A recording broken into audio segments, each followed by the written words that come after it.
Don't just stare at it, eat it. Do you like American Psycho? I've been a big Bret Easton Ellis fan since the release of Less Than Zero in 1985.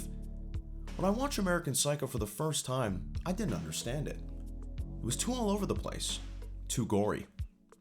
Then I watched it for the sixth time and felt like it really came into its own, commercially and artistically. A brilliant satire on 1980s Wall Street yuppie culture, exposing the dark reality of the pleasures of consumerism, conformity, and sorbet. It really makes you think, and it's left a philosophical imprint that has stood the test of time. American Psycho is a more relevant film than it has ever been within the cultural zeitgeist, specifically amongst young men. The memes have run rampant, which I'll get into, but the movie's popularity has risen in a way that is quite fascinating to me. The first time I watched it in 2018, I was expecting it to be a horror movie, and I watched it through that lens, but there was something far too zany about it for it to strictly be a horror movie. I watched it again and realized how hilarious it was. Espouse. I see they've omitted the pork loin with lime jello, and the business card scene are absolutely genius. The entire movie is comedically quotable, which my best friend and I did for years. I watched it again and began to see Bret Easton Ellis and Mary Herron's lovely satire and scathing social commentary. Now, the movie has perfectly come full circle and is inadvertently materialized as a critique of the fans who love it the most. American Psycho's primary message concerning its social commentary is how conformity strips you of your individuality and humanity. Conformity makes everyone and everything interchangeable, removes any meaning from life and the events that take place within it, muddles your perception of reality, and can drive you fucking insane. I personally don't believe that this movie genuinely has too much to do with the correlation between weak men and modernity at all. It has very little to do with the pitfalls of living an opulent, comfortable life where everything you could ever want is at the press of a button. I believe that this is an extremely obvious point of view to have that is meant to distract us from the actual point of many of these Literally Me films, and instead has allowed us to pretend to be misunderstood, good-looking loners, wallowing in the misery that many of us have brought upon ourselves, and just blame everything on, well, we live in a society. What ultimately drives Patrick Bateman into insanity is not his penchant for Valentino suits and Oliver Peoples glasses, or how a comfortable lifestyle leads you down into the ninth circle of apathy and purposelessness. His downfall is entirely contingent on why he is so fixated on tanning beds, why he needs the ever-elusive 830 res at Dorsia, why he can always be thinner, look better. Patrick doesn't know the extensive lore and history of Phil Collins and Genesis because he's a personal connection to it. His claims that society needs to promote a return to moral and traditional values and less materialism in young people are antithetical to his entire being. Patrick's existence is predicated on fulfilling one eternal desire.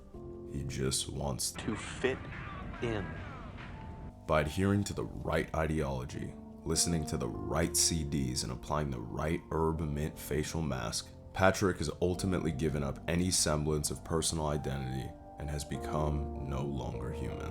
There is an idea of a Patrick Bateman, some kind of abstraction, but there is no real me, only an entity, something illusory.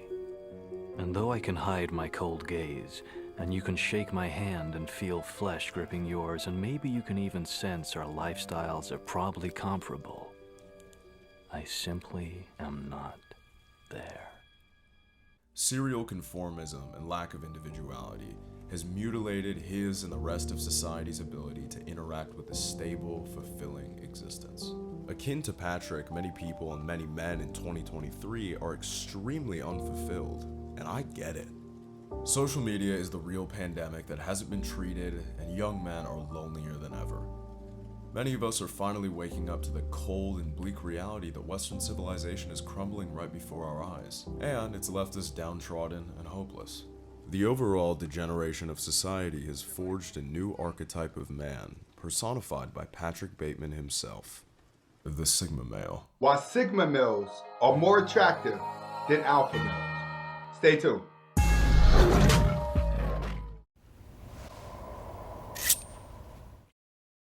A sigma male is a man within the sociosexual hierarchy who chooses to live his life outside of the normal social dominance hierarchy structures of society. As men in the modern world, we are presented with a myriad of pills that we can choose to take. Blue pill betas who believe it's their masculine imperative to insist there is absolutely nothing wrong with tipping thousands of dollars to Amaranth on a hot tub stream. Red pill alpha males who believe stoicism is one of the most crucially important tenets of masculinity, who scream about the detrimental nature of feminism on stream all day, and the black pill doomers who have entirely given up. Unlike alpha males, sigmas believe they are outside the realm of society, loners, outcasts, and pariahs. They don't resonate with any group and instead find solace within the literally me characters. Is that a gram? New personality. What do you think? Whoa, very nice. Look at that. Picked it up from Reddit yesterday. Good attributes. That's me. And the diagnosis is something called acute autism. It's very cool, Bateman, but that's bullshit. Look at this. That is really nice. Chaos with a disassociated mind. What do you think? Nice. Jesus. That is really super. I had an insight like you could so tasteful. I can't believe Bryce prefers Van Patten's personality to mine. But wait, you ain't seen nothing yet. Walking contradiction, God's lonely man. What? Impressive. Very nice. Let's see Paul Allen's personality.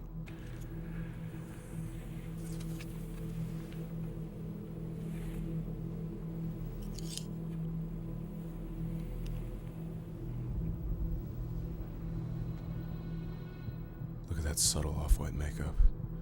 The tasteful social commentary of it. Oh my god. It even has a mental illness. Something wrong? Patrick? You're not on 4chan. The idea of a literally me character was first introduced via a Facebook meme back in 2018, leading to others posting their own collages of characters they closely relate to.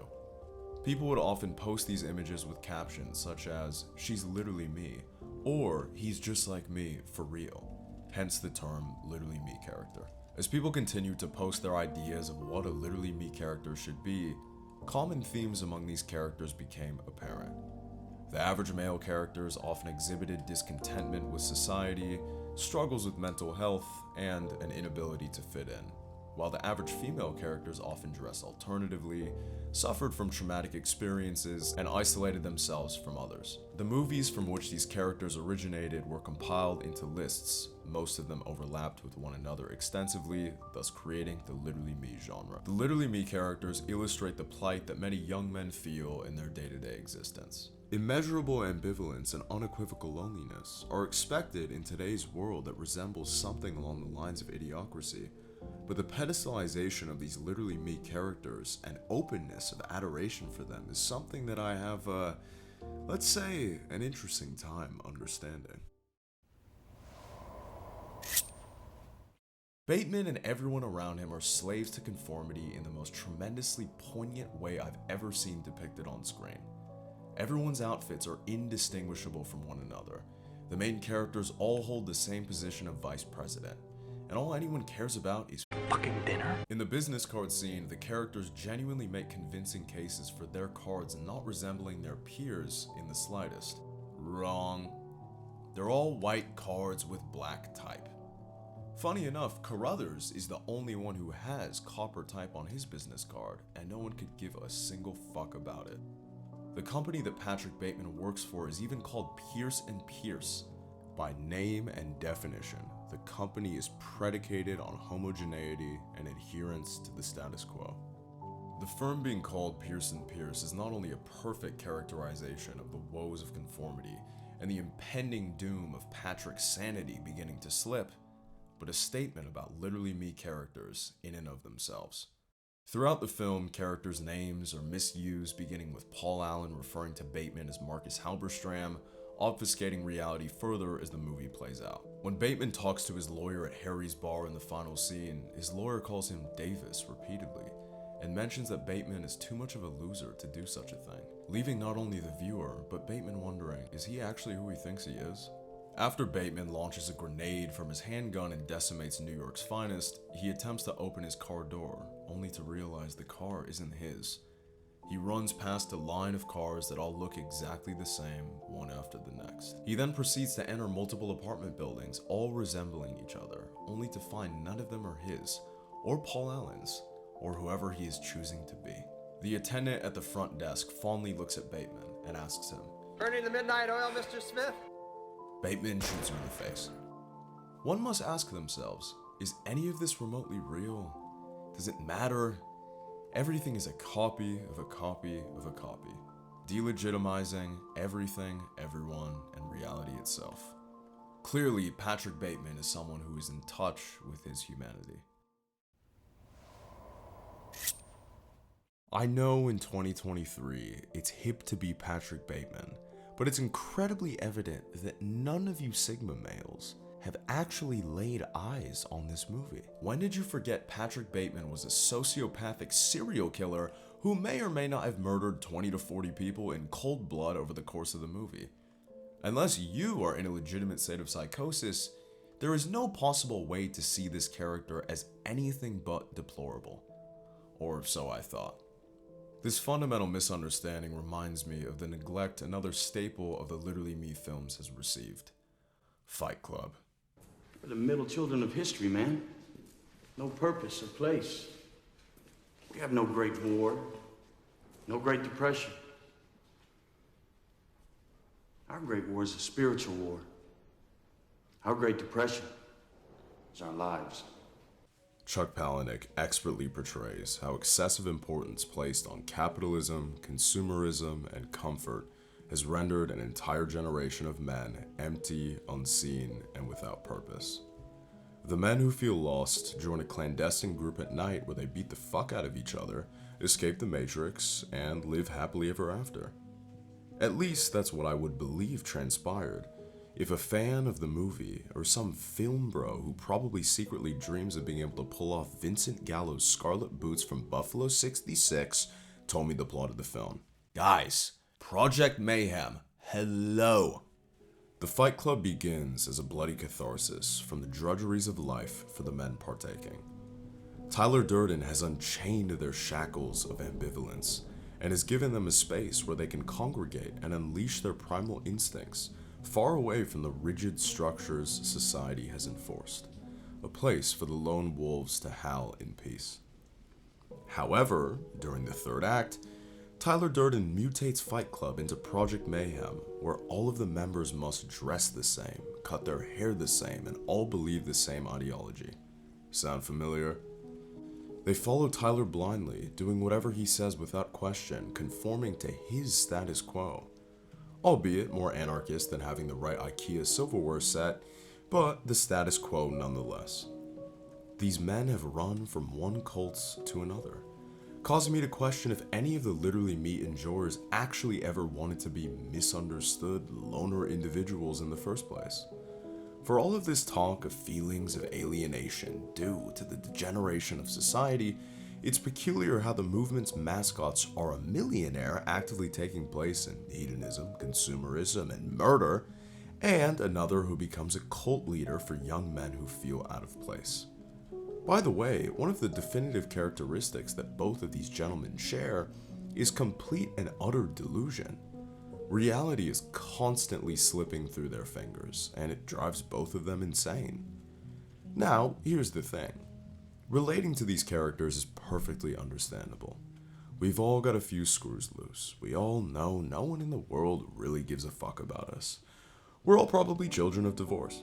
But glorifying and pedestalizing these characters and wearing their personalities should not be seen as a badge of honor, but as a brand of shame.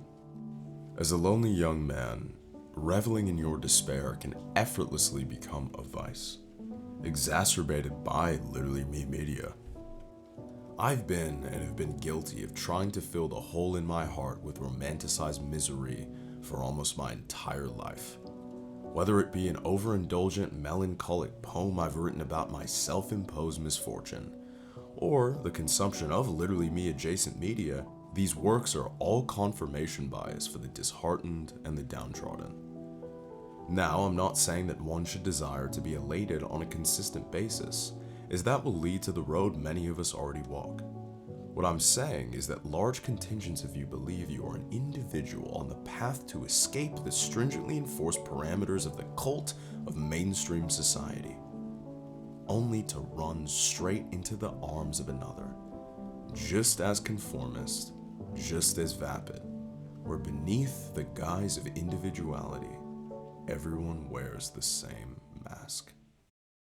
German philosopher Friedrich Nietzsche writes, "The individual has always had to struggle to keep from being overwhelmed by the tribe.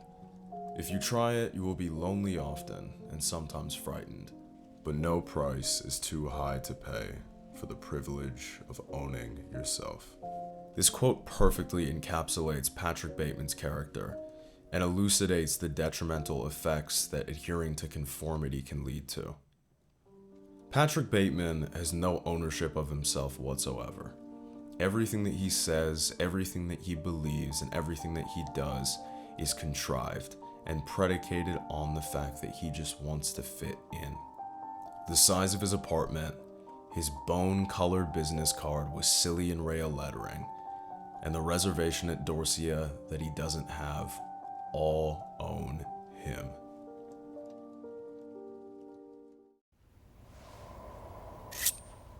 I wanted to include some of the lovely Literally Me ladies as well. Typically, a Literally Me character on the female side of things is dark. They're depressed. They are on a myriad of drugs, usually some kind of amphetamine, some kind of an upper.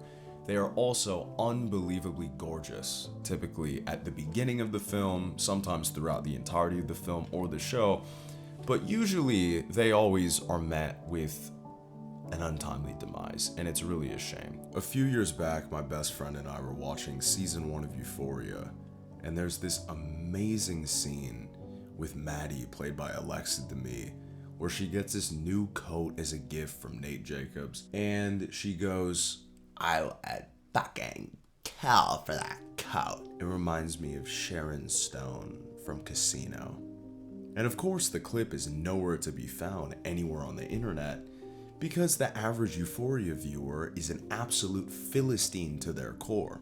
And the scene is so amazing because Maddie is the definition of a wannabe Literally Me character. She wants to walk around school in high heels with no backpack and be the mysterious bad bitch that is still the most popular girl in school. She thinks her life is a TikTok edit. Maddie, we all know that you've never seen Casino before. The jig is up, girlfriend. Let it go.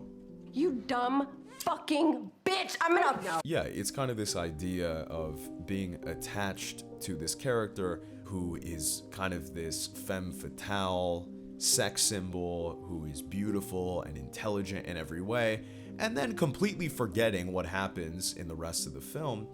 And usually what happens is the person becomes some kind of a drug fiend, loses all of their beauty, loses their intelligence, and loses their sanity, and replaces it with some kind of a mental illness, and usually a prescription, pill bottle, or 9. That just seems to be this sort of common way of thinking within the Literally Me community, male and female. Everyone is delusional, and the reality is, there is nothing romantic about being addicted to lithium. There is nothing romantic about being a mass murderer. These characters all ride like lightning and crash like thunder. My good friend and I were having a conversation trying to figure out what could possibly be the reason for the fan base of the Literally Me characters unanimously overlooking their repulsive and abominable behavior and deifying them instead. We pretentiously philosophized but came up empty-handed. Was there some twisted and deranged answer lurking amidst the romanticization of these characters? Maybe. Then we looked directly in front of us and found it. These characters are all hot. That's it. If Patrick Bateman looked like Melissa McCarthy, would anyone give a fuck? Brad Pitt in Fight Club essentially has the ideal male physique that millions of men strive to obtain. If he advocated for the re-establishment of segregation, people would band behind him. Ryan Gosling is starring in the Barbie movie, and people are still going to take his personality from him. Even the Joker possesses a relative degree of attractiveness.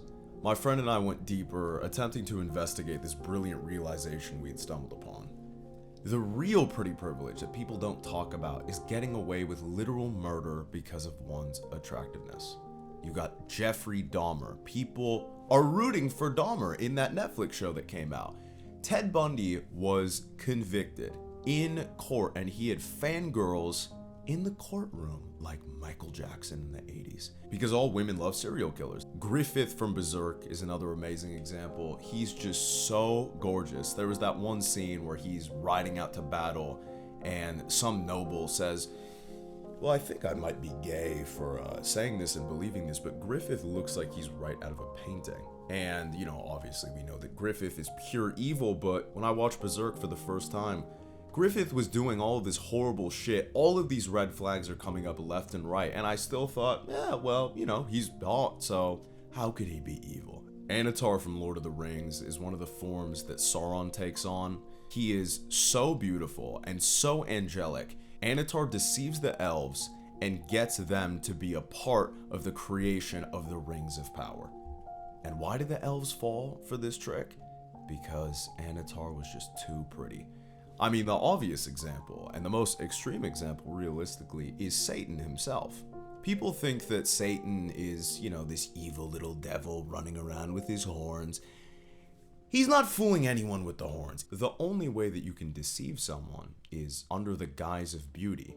You have to make something appear as if it is beautiful. This is why advertising is straight from the devil. We all know the McRib does not look like that. Satan in the Bible is described as this beautiful angel of light. And that's exactly how he deceives people. You veil a fallacy with beauty, and people will believe it is the truth, time and time again. Clothes, cars, money, and the right bathroom to do cocaine in, it doesn't matter. The allure of attraction is so immense, it almost completely negates the vile behavior all of these figures engage in. It's like the taste of butter, a pretty dress. Wouldst thou like to live deliciously? Yes. Let's make no mistake. All of these characters are classified as right-wing extremists within the current zeitgeist, yet so many young men are reverberating with them. Why is this? Not because all young men want to become Nick Fuentes fanboys, but because socially, the left is absolutely horrendous at presenting a life model most men want to follow. They are incessant on enforcing men to be soft, paint their nails, and be submissive because that's where we're going, even though most men don't feel that way or want that life for themselves. I believe these movies have been such cultural phenomenons and have resonated with so many young men due to this aspect of sociopolitical norms.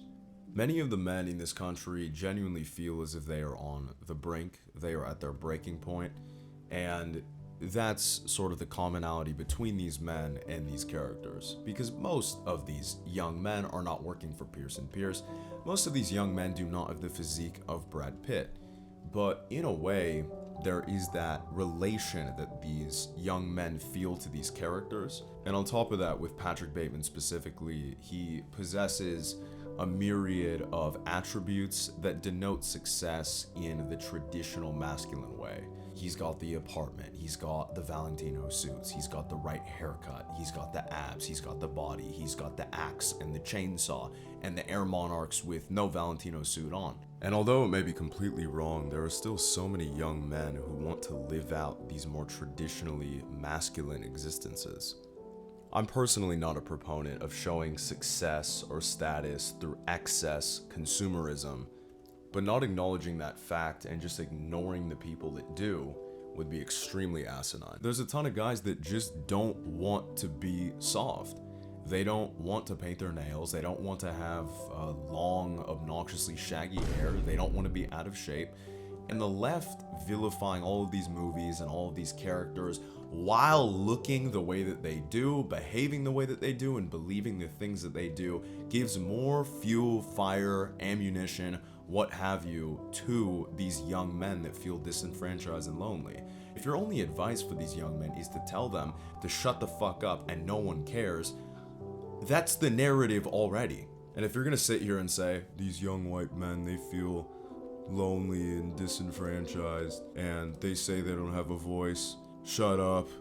Yeah, they don't have a voice because people like you are not allowing them to take a seat at the table of social discourse. You're just telling them that their problems and their qualms and their plight doesn't matter and it's completely and utterly insignificant. That's when you get people like Elliot Rodger. That's when you get people who are resonating with the Riddler. And the lack of understanding and attention given to this massive demographic of people in this country has resulted in nothing but horror. And I'm not saying that these men should be vindicated for the beliefs that they have at all. Many of them are completely and utterly delusional.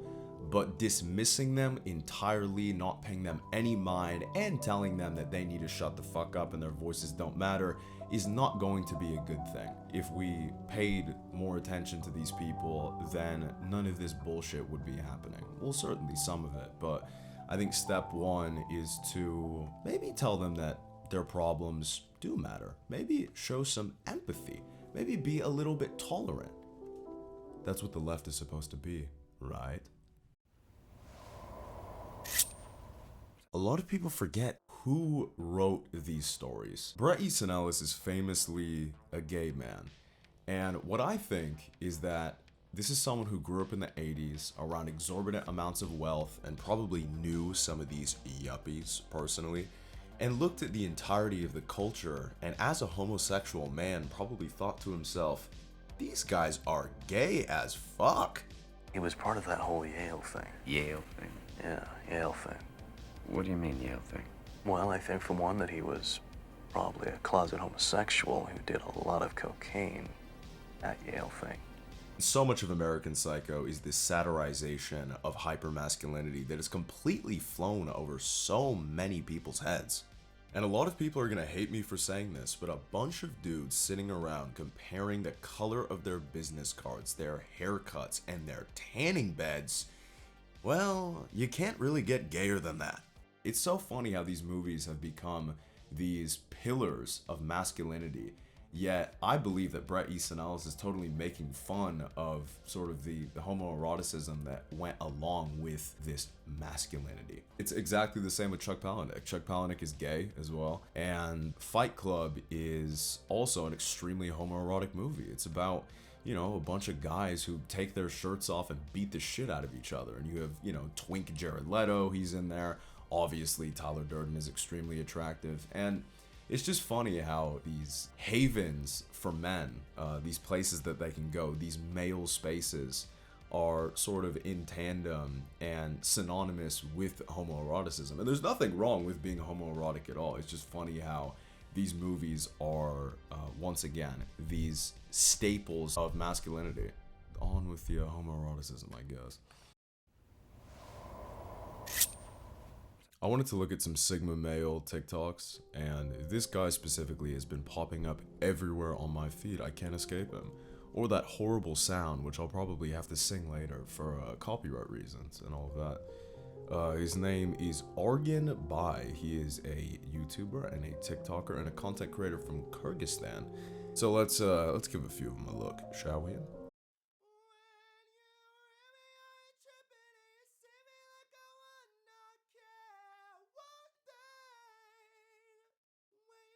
Okay, so a perfectly nice looking, friendly lady comes down the stairs with a blue scarf, waves, and the guy goes, "No, I don't want you. You're too nice for me."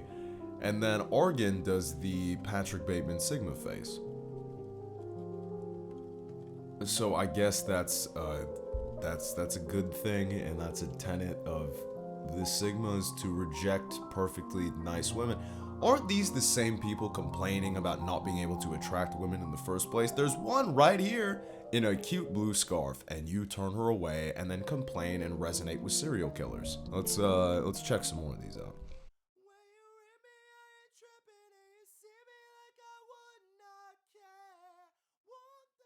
Yeah, okay, so I understand the sentiment of, placing importance on going to the gym and avoiding distractions, but these women just want to say hi, and you push them to the side. What does this have to do with Christian Bale and Patrick Bateman? I have no idea. Also, Argan, you live in Kyrgyzstan. Have you seen the movie? Do they have the translation? Do they have the sub in Kyrgyzstan? I don't know, and I'm not hating on Kyrgyzstan. I've never been there. I'm sure it's an amazing place, but I don't believe that you've seen the movie at all. Let's check out one more of these.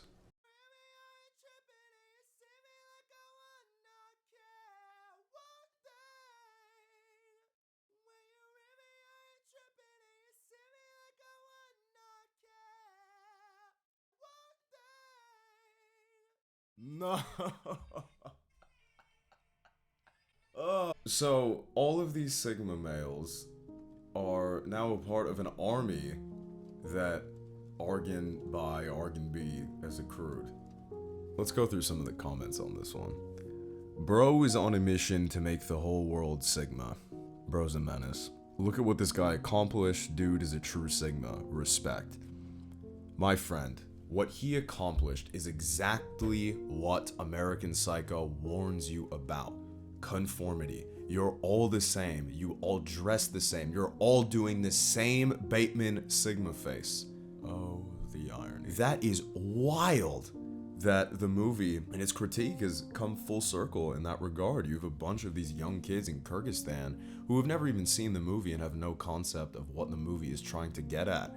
I'm genuinely at a loss for words as to why this is so popular. I know many horrible things in this world are popular. Usually, the pieces of media that are the most vapid, the most, honestly, just terrible are the ones that end up being the most popular. But this is a very interesting scenario because these videos have like millions of likes on them. And it's just a bunch of young guys in Kyrgyzstan ignoring women, lovely looking women in blue scarves coming down the stairs, ignoring more women at the gym, and dressing like Patrick Bateman and doing an impression of the face he gives when he's having dinner with Paul Allen at Texarkana. What a strange world that we live in. Unbelievable. After watching a myriad of these literally me, Sigma male TikTok edits, I've concluded that most of you people literally just need to go outside. And that may be a gross overgeneralization of the problem at hand, but it may help you. There is nothing more shameful than to watch videos and edits of characters that do not exist and then comment that you are literally them. Here's the thing, all of your favorite people, let's use Batman for example, he is not going on TikTok and commenting on Bane's post. I'm literally you. It's not happening. If you want to be Batman, put on the cape, put on the cowl, put on the eyeliner. Most importantly, you're going to hunt down a low-level thug who's on the streets because of the criminal actions of corrupt politicians who are working in tandem with the mob and beat his ass up. And then he's going to be in the hospital. And then he's not going to be able to pay for the hospital bill, so he needs work. Who's got a job for him? Professor Pig. He's back out on the streets. You go, you find the same criminal, and then give him brain damage. Now he's in the hospital again, and he can't pay. If you want to literally be Batman, you must literally do those things. Imagine if you met any of these people in person. If you met Ryan Gosling's character from Drive, and you were like, oh, I'm literally you. He'd go, shut the fuck up before I kick your fucking teeth down your throat. That's the reality. Also, within the Batman, the Riddler is the definition of a literally me enjoyer.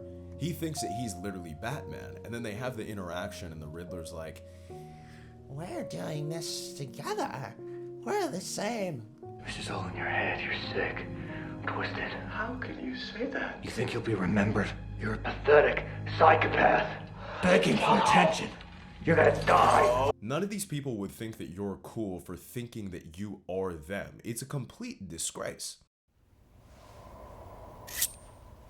But all jokes aside, and in actuality, it is extremely difficult for so many young men in today's day and age. So many of us feel as if we have no purpose, and we fantasize about being characters that don't even exist in the real world from the confines of an unclean bedroom.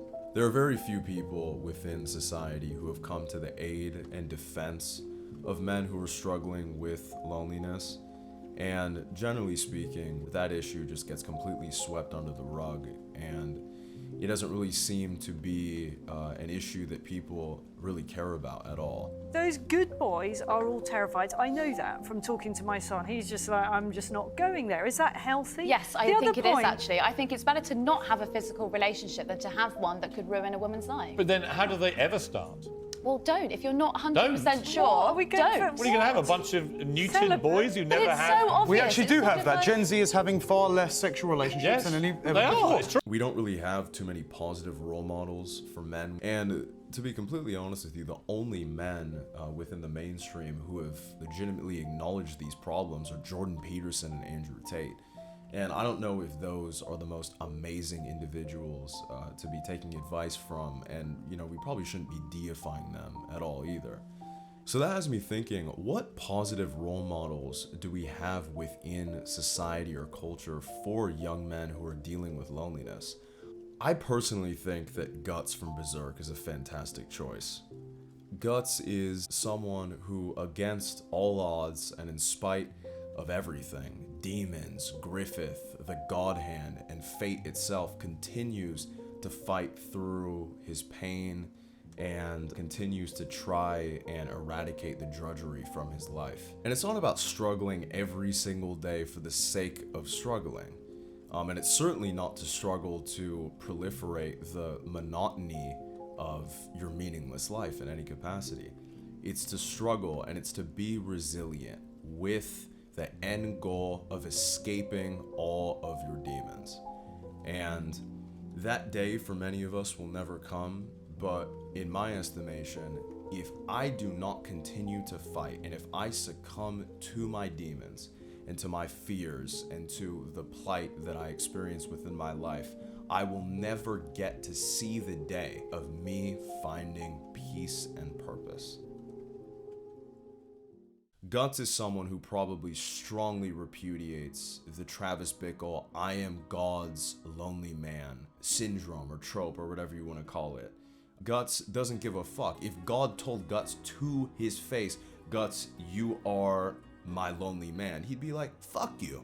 And if it means ameliorating your situation in some way, fighting against your own fate and fighting against causality is an extremely noble pursuit.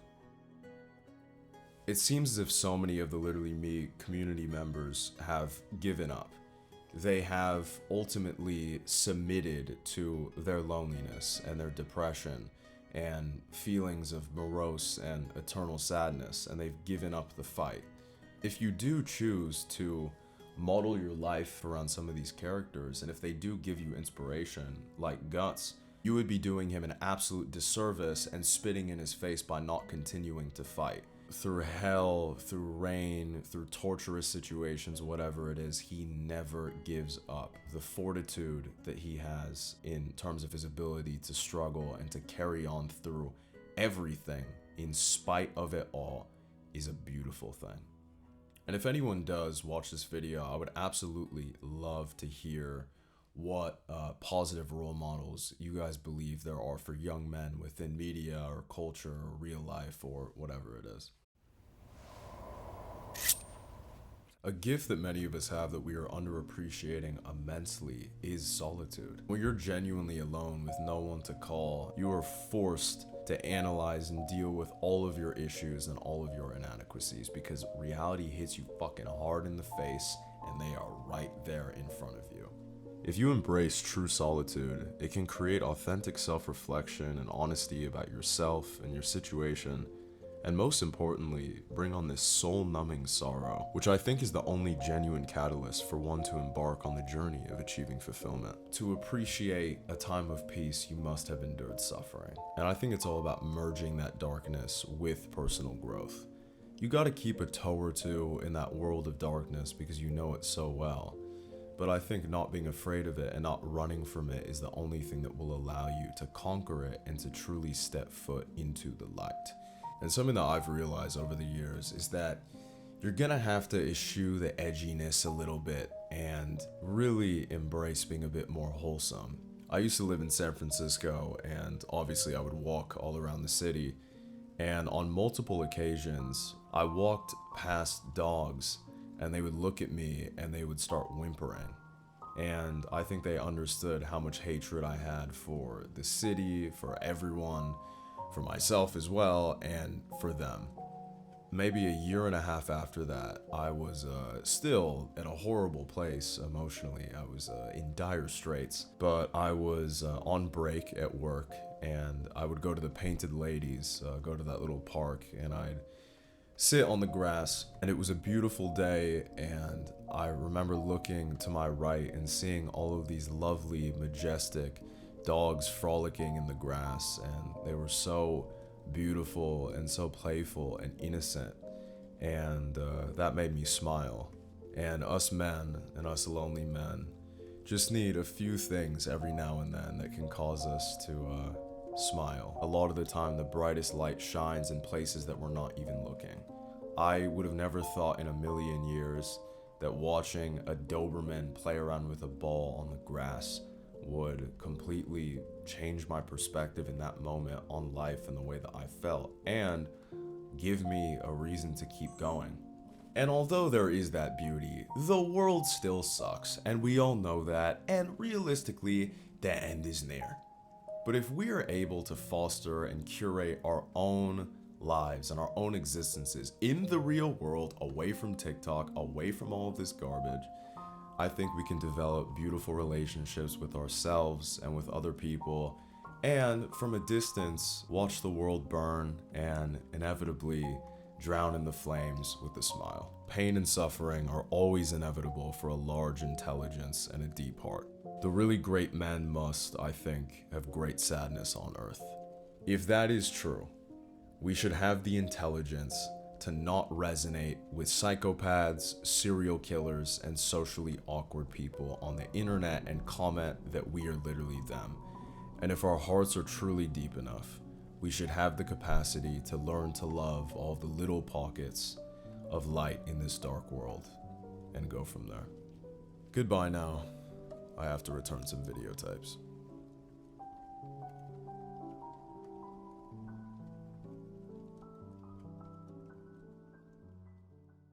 This